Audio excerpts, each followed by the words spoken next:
So আমরা এখন যে ডোভার বিচ যে কবিতাটা আছে সেটার তৃতীয় যে স্তবক সেটা আমরা চেষ্টা করব।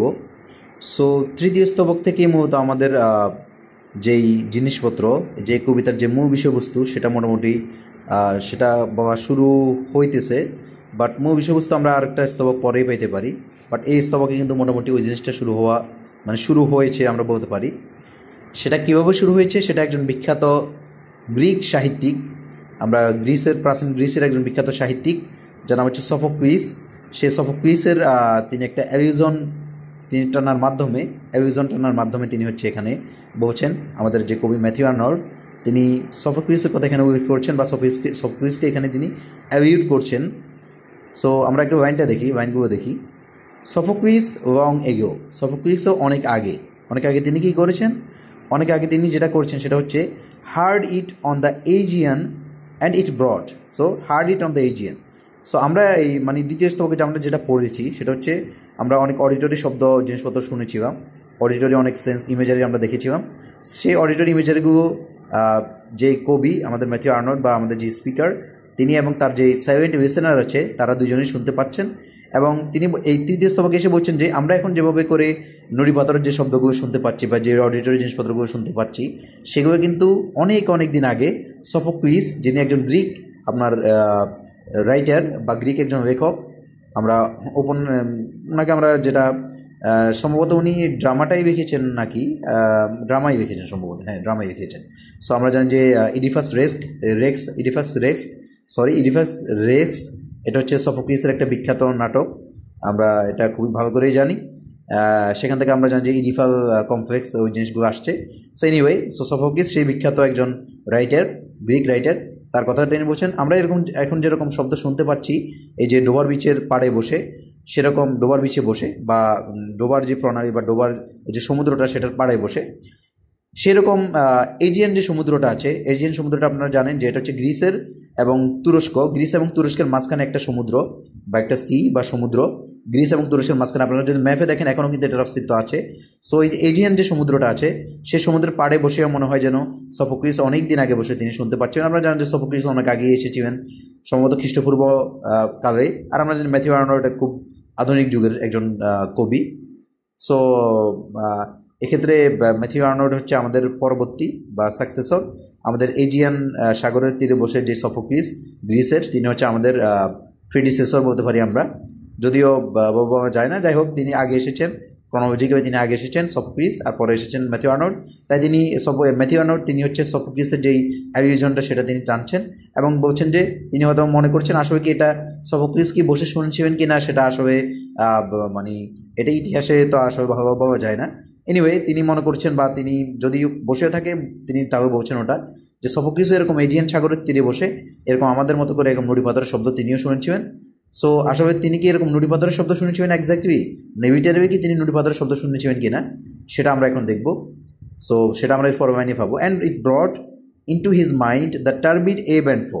সো এখানে কিন্তু আসলে বোঝা গেল যে সফোক্লিস কিন্তু নুড়ি পাথরের শব্দ শুনুক আর না শুনুক, বাট তিনি আসলে সমুদ্রের পাড়ে বসে তিনি আসলে যেটা শুনতে পেয়েছিলেন সেটা হচ্ছে যাই শুনেন তিনি সমুদ্রের ঢেউ শব্দ শুনেছেন অথবা নুড়ি পাথরের শব্দই শুনেছেন। এবং এই শোনার মাধ্যমে তার মনের ভিতরে সেই টার্বিড এব অ্যান্ড ফ্লো মানে হচ্ছে খুব মানে অশান্ত জিনিসপত্র তার মধ্যে নিয়ে এসেছিল, খুব দুঃখজনক জিনিসপত্র নিয়ে এসেছিল, অশান্ত একটা জিনিসপত্র বা একটা চিন্তা নিয়ে এসেছিল তার মধ্যে, খুব আপনার ডিস্টার্বিং একটা চিন্তা। সেই চিন্তাটা কিসের?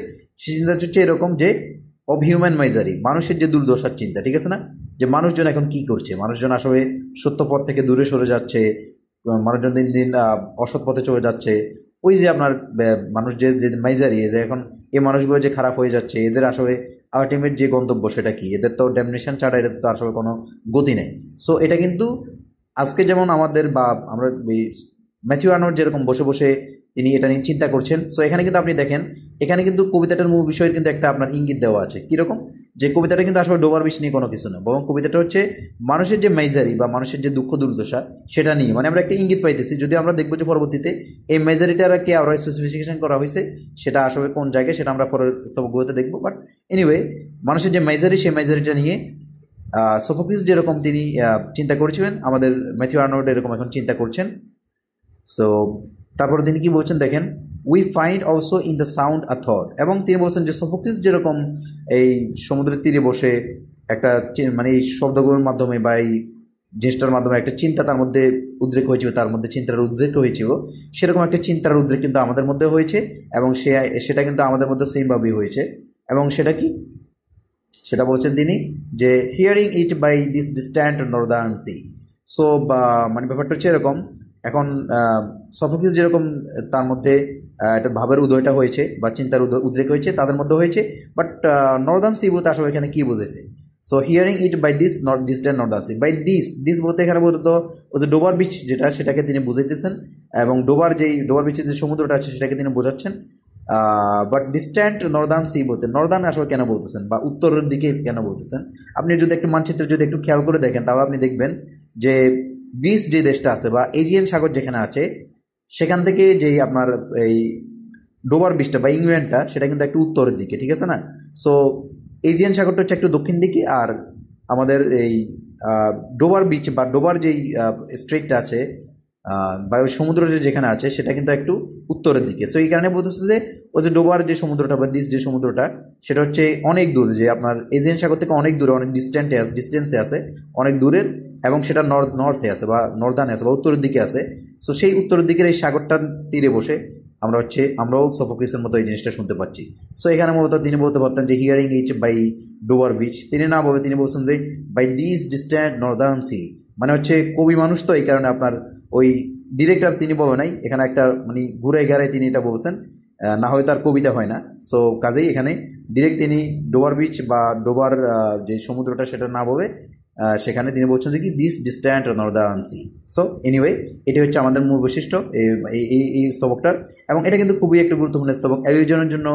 এটা খুবই ভালো একটা আপনার উদাহরণ হতে পারে, যে সফোক্লিসের উদাহরণ এবং একই সাথে এই জিনিসগুলো, এবং এটা একই সাথে আমাদেরকে কবিতার যে মূল বিষয়বস্তু বা সেটার কিন্তু একটা হিন্টস আমাদেরকে কিন্তু এখানে দিয়ে দেওয়া হয়েছে। সো আমরা পরবর্তী ভিডিওতে পরের স্তবকটা দেখার চেষ্টা করব।